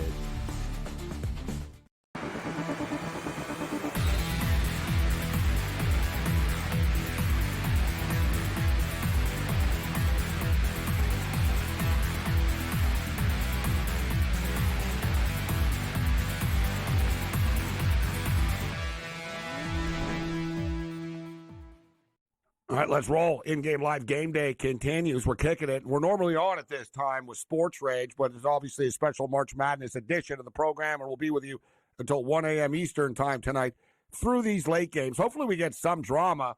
I don't even care about drama, actually. Give us some wins. Need some wins on the way out here. I don't care if it's exciting or not. Just give us some damn wins. All right, let's take a look. Tomorrow's slate, Philly Godfather and Cameron. I'll throw it to you, Philly. first. Tomorrow's slate up first in the morning, 12:10 Eastern time. We got McNeese State, the only real upset, and whatever. They were a 7-point underdog, and everybody had them in a bracket. So it wasn't some shocker, but they are the one of the upsets. Colorado State, 12-5, whatever. Colorado State, they were favored, so that's not an upset. But McNeese State getting 6 against Purdue, totals 143.5. Arkansas now getting 7.5. Calipari versus Pitino. This is going to be what's the over/under, Philly Godfather? This would be a good number if we ran a book, Cam, in Philly. I'll throw it to you on this, Philly. What's the over/under on how much their 2 suits cost the coaches tomorrow? Calipari, Pitino, 2 suits. 40. They're not wearing $3,000 suits. They're wearing. I'm going to say 20, 50. Yeah. What do you think, Philly Godfather? Combine, how much do you think Pitino and Calipari spend on a suit? Or they don't spend because they're getting it free from their boys. But how much do you think their suits are going to be worth tomorrow? I mean, when you factor in inflation, and if it's an Italian design, I'd have to say closer to 6,200 over and under.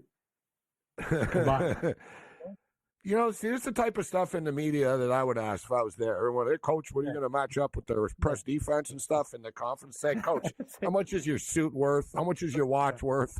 How much bling are you going to be wearing tomorrow for this game?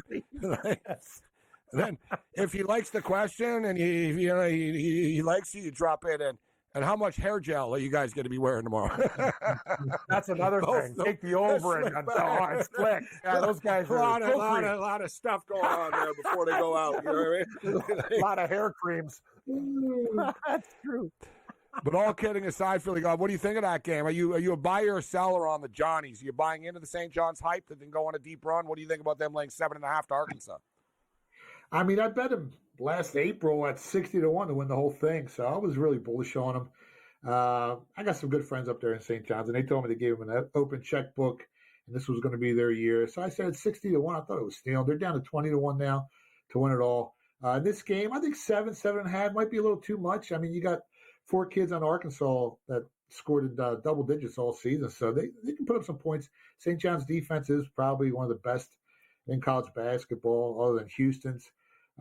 If it gets to 8, I'll definitely be looking to take Arkansas here. Very well coached team. I mean, St. John's doesn't shoot from the foul line very well. If they fall behind early, the 3-point shot isn't even an option. They can't shoot threes. But I think they win the game. I just don't think they cover.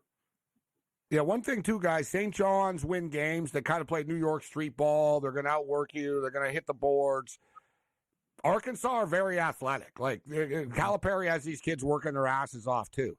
You know what I mean? It's going to be a real interesting chess match with Calipari and Pitino, who can throw a curveball at them that they're not expecting. Michigan and Texas A&M. Michigan are a polarizing team, Philly Godfather. Right? People didn't really like them. They turned the ball over all the time. The Tritons were a trendy team. Michigan were in control most of the night, and they slipped up late, but they survived. They win the game. Now they get Texas A&M. Everybody's loving A&M here. It's 2.5 right now, 141. Any opinion on the Wolverines and the Aggies? I mean, I see it as high as 3. I think the game's a coin flip. Michigan's got really hot down the stretch. I think they went 11-6 against top 50 teams this year, while the Aggies went 10-8. So they played really well against some really good teams. Both teams turned the ball over a ton. Both teams aren't that great from the foul line. I think it's going to come down to who shoots better free throws and who doesn't turn the ball over as much. And if you're giving me 3 points on a coin flip, I'm going to flip that coin every time. Give me Michigan +3. Especially, Cam, I don't know if you know this in Philly Godfather, but Michigan, remember earlier this year, Michigan won 8 games in a row by 4 points or less, which was an all-time record. But now, with last night's win, they set the record, Philly Godfather.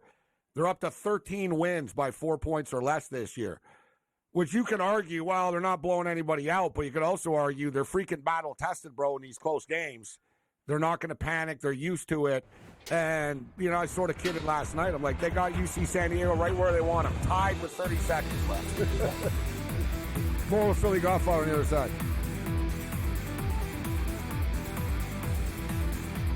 And a lot of these dogs look...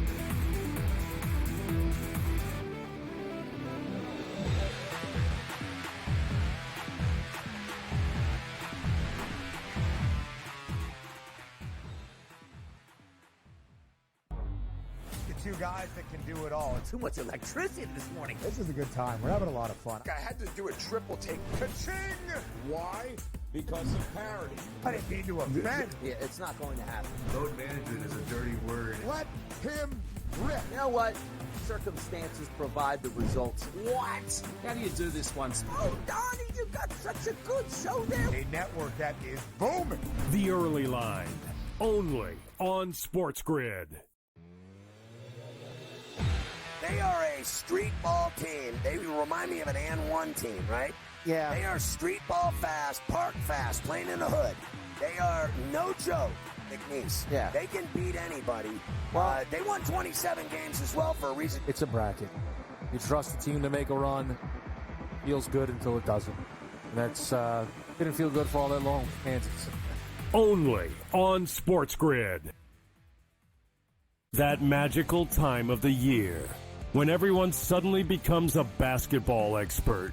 Highlight watching, mascot picking, bracket stressing. Sound familiar? Skip the guesswork with Bracket Central. Real expert picks, trusted analysis, and zero stress. Because choosing teams by mascot cuteness isn't exactly a winning strategy. Only on SportsGrid. The game is on. The stakes are high. But the action isn't just on the field. He's rearranging that rim. Get it inside! SportsGrid's in-game live. Your ultimate second screen experience. A little flyer, couple of 18.5 point live line. Every prop, every play, every day. Anything can happen. That's complete chaos. It's smarter to be on SportsGrid.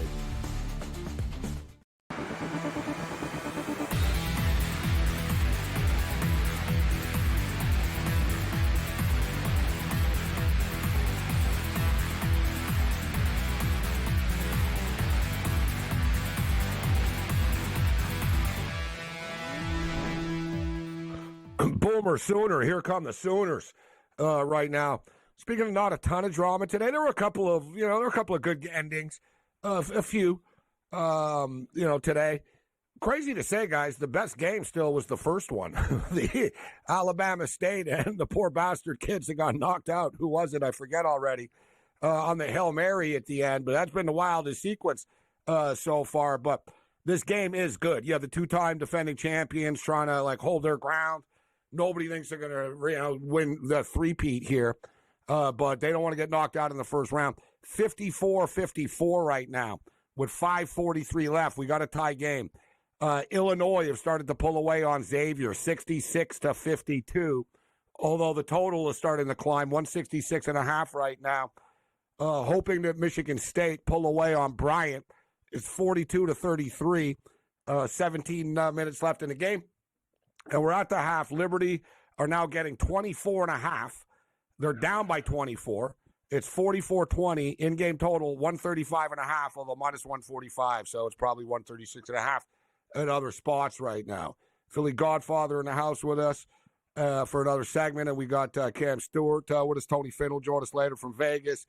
All right, Philly Godfather. So we're going over these games tomorrow. Michigan and A&M, like you said, it's gonna be a close game. Whatever, dude. It's gonna be like 60-60 with a minute left or something. Drake and Texas Tech. This is an interesting one, right? Drake, everyone was always looking for the trendy team. There was another upset, but Drake, people knew Drake were good. They were only 6-point underdogs against Mizzou, but they win a game outright. But I've been talking about them a lot, Philly Godfather, in the sense that they're basically Northwest Missouri State. Their coach came from Northwest Missouri State, the D2 school, and he won 4 national championships there, and he brought his team with him. So you got a bunch of dudes that have won championships before at the D2 level, and they're not intimidated, bro, or scared of playing kids. Oh, we're playing D1 right now. This is the NCAA tournament. They played in championship games. I don't care if it's D1, D4, whatever. These kids have won championships before. They play at such a slow pace. If they just knocked off Missouri, I think they can knock off Texas Tech, in my opinion. What's your opinion on this one, Philly Godfather? Drake and Texas Tech. Yeah, I mean, what are they getting? 7 points. They could be dangerous. They got a really, really good defense. Their offense isn't as good as Texas Tech, but they're very efficient. The only issue is if they fall behind early, they're not a great three-point shooting team, and they're not that good from the foul line. I mean, both teams run at a slow pace, like you said. So I kind of expect Texas Tech to come back, bounce back after not being able to cover the spread against Wilmington. I could see this game go Red Raiders. I guess under 127. I like the under more than I like the side. It's a low total too. BYU Wisconsin, fun game, kind of kind of similar teams in a sense. This isn't Bo Ryan's old school Wisconsin Badgers. These guys like to get after it. Tonji struggled in the Big Ten championship game against Michigan, and he didn't light it up in the first round, but I think he ended up with like 15. I think he starts to get going here tomorrow against BYU. There should be some points in this game, guys. The total's 155. I've done very well with BYU games this year, guys. I've been riding them for a while, but I think this is where we jump off the bandwagon. Beating VCU is one thing. I think Wisconsin, they just match up athletically very well with BYU. They turn the ball over less.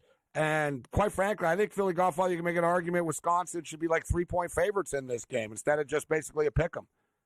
Yeah, I thought it was a little short. And like you said, BYU's covered the spread, I think like 62% of the time this year. But Wisconsin is right around 64%. So if you bet both these teams blindly this year, you made a ton of money. I guess it's a coin flip. Gun to my head, look, like I told you guys earlier, I think Wisconsin covers the spread. They're the much better foul shooting team. They don't turn the ball over as much as BYU, and that's big in these type of close games during March Madness. So Wisconsin -1, it's a good price. Man, Gonzaga are definitely better than an 8 seed. As of today, Gonzaga are ranked 7th in the Ken Palm rankings. And I don't live and die with the Ken Palm rankings, but it's outrageous that you could be ranked 7th in the Ken Palm rankings overall in the country and be an 8 seed. And now they got to deal with Houston. But you can argue Houston doesn't have an easy matchup here. 5-point favorites. It's rare, Philly Godfather. You're going to see a 1 seed only laying 5 in the second round of the NCAA tournament. Any opinion on Gonzaga and Houston? I like Houston here. I actually laid 145 for them to make the Elite Eight. And on paper, statistically, Houston looks to have a slight edge. But, they face a tougher competition on the season. If you look at, against teams that are ranked top 50, Houston's 13-3, Gonzaga's 3-6. Cougars' defense is special, man. They're so suffocating. They give up 12 points less per game than Gonzaga, so that defense is just unreal. And Gonzaga's got a good defense as well. But again, this Houston team is built a little differently. It's down to 4.5 in a couple spots. It opened 5. I kind of like Houston. I think they covered the number. Hard to get in front of the Houston Cougars. I've got them. Like I said, Duke's the team to beat, but I got a piece of Houston to win it all. UCLA and Tennessee, guys. Here another fun. It's the last game of the night. Well, you like this one, Cam? Yes, who do you like there? UCLA I or like Tennessee? UCLA. I like UCLA here. This is going to be my dog. I'm going to sprinkle on the money line. UCLA is one of those teams, Gabe, come tournament time, they get no respect. Remember when they were in the play-in game and then they went deep and they smoked their opponents in the first game? Like Tennessee could hey, let's not take anything away from the Volunteers. They're very, very fast, lots of athletes. But UCLA's been there, done that. 5.5 last game of the night. I think the Bruins are going to give these guys all they can handle. I think they might win the game. Any opinion on the nightcap, Philly Godfather, the Bruins and the Vols? I mean, you got two really good defensive teams. They both run at a really slow pace. Both offenses are top 50 in the nation. Biggest difference, I think Tennessee is much better from the foul line and the three-point line. And if Tennessee is who I think they are, I think they cover this number. They move on, and then they show up in the next 2 rounds, and they end up in the Elite Eight. I mean, they're probably going to play either Kentucky or a healthy Illinois team. I think Illinois is a team you got to watch out for in that bracket. And if they beat those teams, they play Houston. So I think Tennessee is the better team. UCLA is gritty. They blew out. Who did they blow out last time? Utah State. Utah State. Yeah. So I think they come back down to earth again. But you got to make your foul shots, man, and you got to be able to shoot from the 3-point line if you fall behind. And Tennessee, offensively they're tough, defensively they're great. I think they cover the number. I think it'll sort of be close, but in the end, Tennessee will just sort of pull away on them. I think Tennessee are underrated, guys. There's that whole, Rick Barnes this, Rick Barnes that.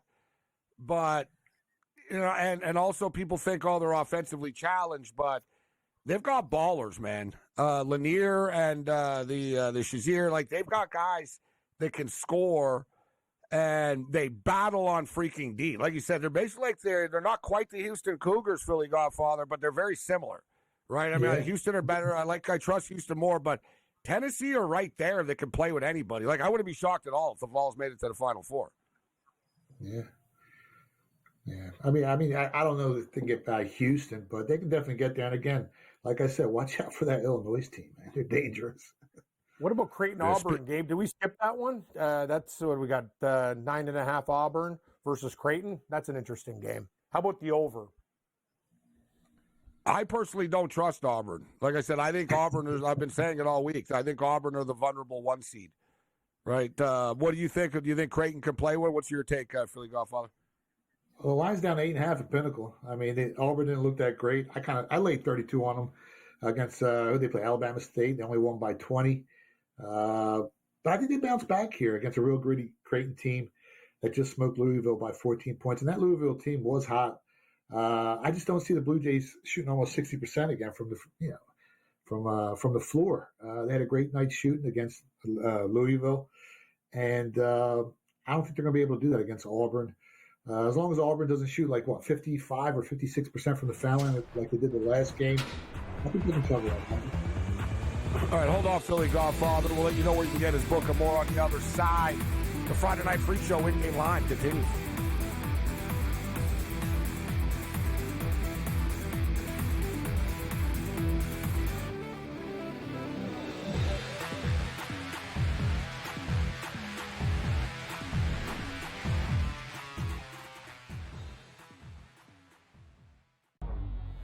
Two guys that can do it all. Too much electricity this morning. This is a good time. We're having a lot of fun. I had to do a triple take. Ka-ching! Why? Because of parity. I didn't mean to offend. Yeah, it's not going to happen. Load management is a dirty word. Let him rip. You know what? Circumstances provide the results. What? How do you do this once? Oh, Donnie, you got such a good show there. A network that is booming. The Early Line, only on SportsGrid. They are a street ball team. They remind me of an N1 team, right? Yeah. They are street ball fast, park fast, playing in the hood. They are no joke, McNeese. Yeah. They can beat anybody. They won 27 games as well for a reason. It's a bracket. You trust the team to make a run. Feels good until it doesn't. And that's didn't feel good for all that long. Kansas. Only on SportsGrid. That magical time of the year when everyone suddenly becomes a basketball expert.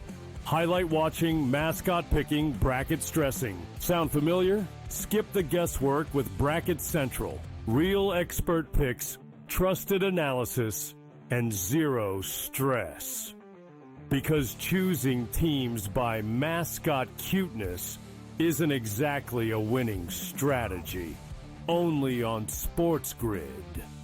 The game is on. The stakes are high.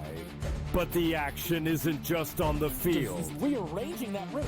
Get it inside! SportsGrid's in-game live. Your ultimate second screen experience. A little flyer, couple of 15.5-point live line. Every prop, every play, every day. Anything can happen. That's complete chaos. It's smarter to be on SportsGrid.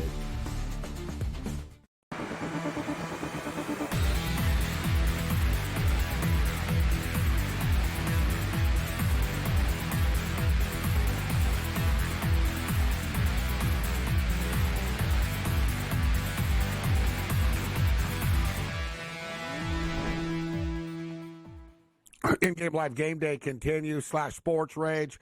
Sirius XM channel 159, SportsGrid Radio and Television Network. It's there's 3:32 left in the basketball game. It's 60-56 for the UConn Huskies. Like we said, every time Oklahoma did tie it, they've been down by 5, 6 most of the night.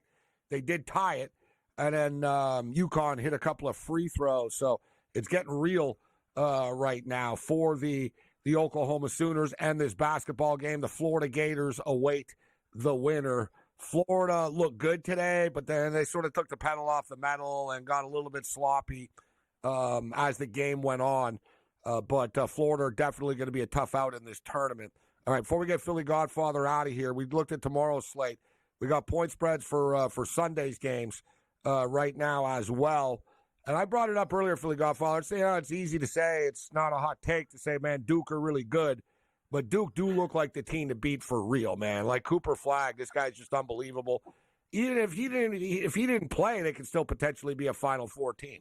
Like, they're that deep. They're that good. They're laying 12 against Baylor. Total's 144. I personally think Duke are going to roll them, and I think it goes over to 144. Colorado State are getting 7.5 against Maryland on Sunday. Ole Miss get 5.5 against Iowa State. And St. Mary's get 5.5 against Alabama. Ooh, that's going to be a real contrast in styles, Philly Godfather. We got a team that wants to play in the mid-50s against a team that wants to get into the 90s. We'll see. It's fire and ice. We'll see who breaks through. What do you think about Sunday's card? I mean, Duke's got the easiest road, to the finals. It seems like they always do. They got the best player in the country on that team. See, I disagree. Somebody said that earlier, and I said I think Auburn have an easier path than Duke do, but I don't think Auburn are going to make it anyways. Yeah, they're probably the one seed that's not going to get there. But I mean, it's hard betting against Duke, man. You saw what they did. What were they laying? 32. They won by 45 points or something today. It's just, I'm not looking to fade that team at any point during the tournament. They're healthy now. That kid looks like he's back. And they're going to be a real problem for anyone that faces them. I think the only team that can actually beat them is maybe Florida. And if St. John's beats Florida, and with Pitino as coach, and they slow the pace down and they play real ugly, they might be able to make it close. But other than that, I mean, who else can beat them? Tennessee, if they get in. Houston's tough. Well, look, Duke would have to play Arizona. I think Arizona are going to get as far as at least that. So they would play Arizona. And then after, potentially, I think they're going to have to play Alabama. They could potentially get a Wisconsin, but I think it's going to be Alabama. I don't know how you feel about Bama, Philly Godfather, but I think they're a dangerous team, Bama. Yeah, I mean, they're dangerous. They underperformed, last time they played, but they've been a little too inconsistent for me all year. They've looked great at times, and other times they look, I just don't think they're as good as Duke.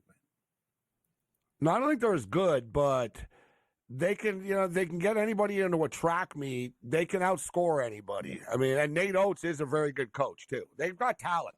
I think people are sleeping on Bama a little bit, but they do surrender 81 points a game, which is, it's hard to win a championship like that.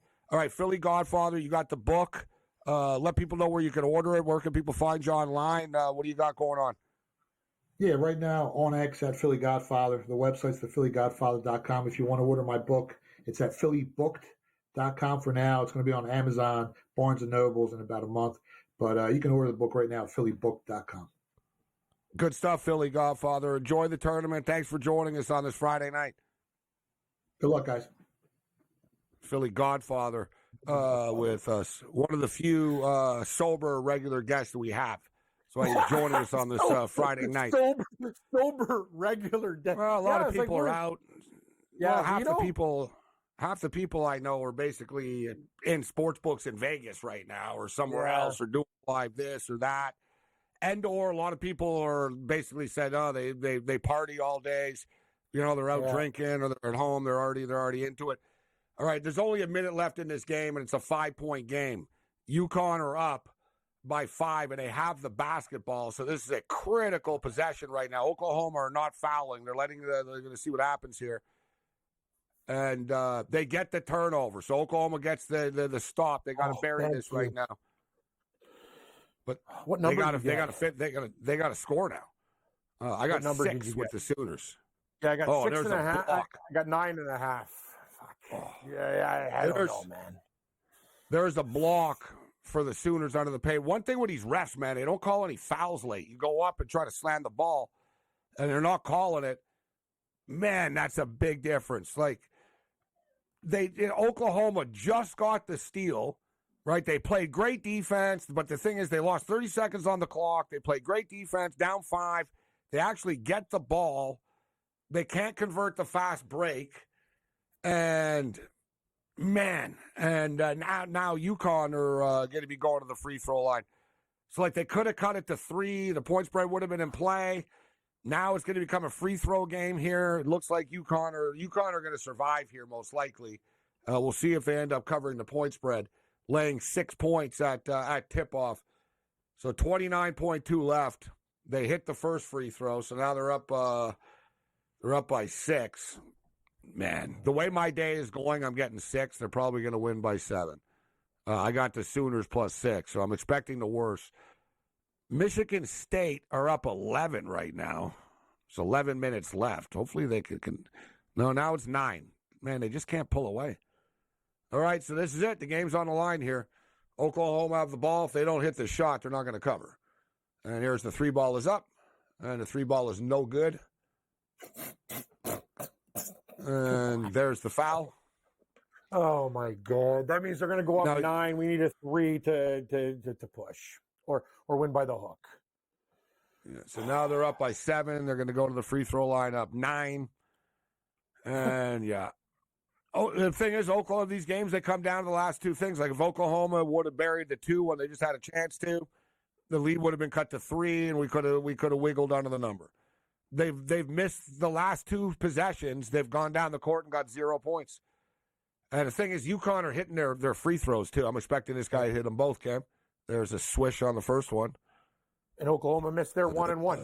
That's what happened in the situation. They missed their first. What are these guys doing? Wow. Liberty are just getting smoked, and they can't score. That game's going to go under the number. Right, missed the second one.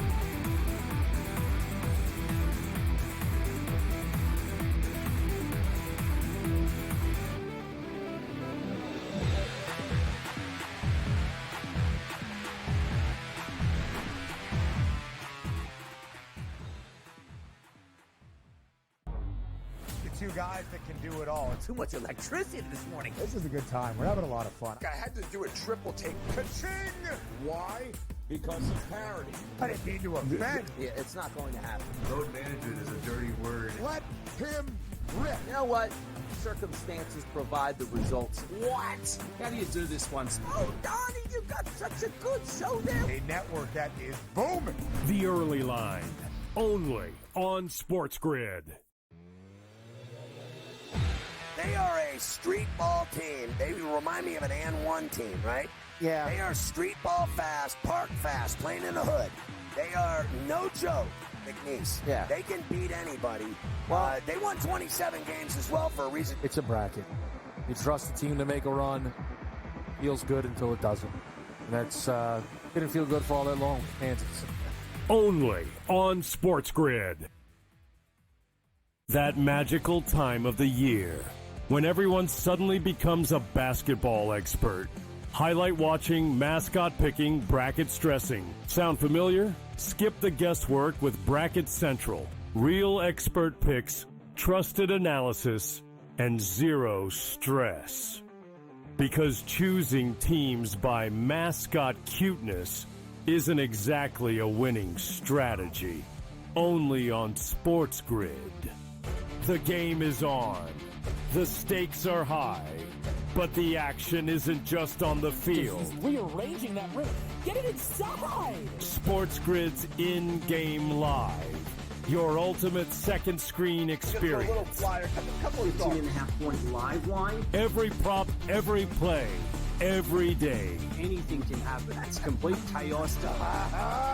It's smarter to be on SportsGrid.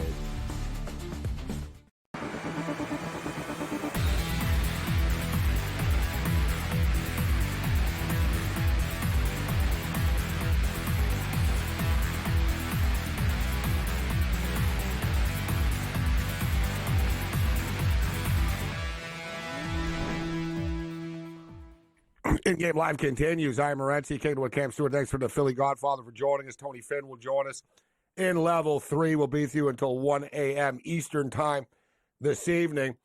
Xavier made a game of it. They cut it to 76-68, but Illinois have just scored 5 straight points to give themselves a little cushion once again. It's a 13-point game. Xavier are done. There's 2.5 minutes left. It's 81-68. I guess we could try to cry home the over here of this basketball game. It's 162. I don't think it's going to get there. We'll see if Xavier quit or not. If Xavier hit a couple of threes here, they won't quit. If they miss a 3 or 2, that's it. They're going to tap out, and they won't even foul, and it's going to be game, set, match. Dear God, Oregon, Cam, I said I'm waiting for a 27.5. Well, there it is. Yeah. Ducks are now extending it. The Ducks are now up 60-31. They're up by 29 now. I learned my lesson that Arizona State game where I hit the dog at like plus 35, 42, 49, whatever the hell it was, and they lost 72-0, I think, that night, and you were cracking up. Like, no, I hit Liberty once at 17.5, and that's it. The flame is over. Flick my bick. Yeah, I'm not doing it now either. I got the over the game, and I can't do it. It's all Liberty's fault. Like, whatever, dude. They got 31 points. And the problem is they're slowing Oregon down because Oregon don't care now. So Oregon are just like killing time and walking the ball up the court. 60-31. I'm going to hold out. If I can get like at some point, if it gets a little bit bigger, the Ducks are going to pull everybody. Right? They're winning by so many points. They're going to put the scrubs in for longer. Like, they'll play at least the last 4 minutes. At least the last 4 minutes. So we're getting close to like, they're going to pull people. If I can get like a 34.5 or a 33.5 or something, Cam, I might jump in on Liberty. That's the desperate state that we're in right now. I really, man, it's been one bad beat and one bad bet after another. It's been a combination of both for me. So I got the over the Liberty game. That's not going to happen. I got the over. I got Xavier. They're getting lit up. I flip-flop on this stupid game. And I need the over this game. I don't know if we're going to get there, to be honest. We're only at 149 points. We need 14 more points. And I need Michigan State, Cam. They are up by 14 right now, but you know these guys are going to screw me. I stay positive, but it's been right around the number. It's fun. I'm a Wolverine fan, hoping that the Spartans could be like my only win here right now. Yeah. Well, you know what? You're never going to thank Sparty, but if they win by, what we get, 12.5. So what are we up right now, 14? No, I didn't bet it in the game. I just laid 17 before the game started. Oh, well, they're up, what are they up now? 16. They're making a little bit of a run here. Come on, Sparty. Pull away. They should end strong. I'm expecting them to end strong. All right, Xavier on the free throw line here. I don't care who scores. I just need points. And as I say that, he bricks the second free throw. It's like, dear God, bro. That's what Oklahoma did. You're not going to get an easier man. shot, kid. You're on the free throw line. Just make the damn basket, bro. Like, you're in the NCAA tournament. Come on. It's your point. It's amazing. One possession, one miss, one everything. It's like a domino effect to everything else, right? Oklahoma misses a couple free throws. Oh, it changes everything. UConn goes down and hits there. I know it's a whole. Yeah, it changes definitely everything. It's like perpetual motion. Look, they had the two empty possessions. If they would have scored once, they would have covered.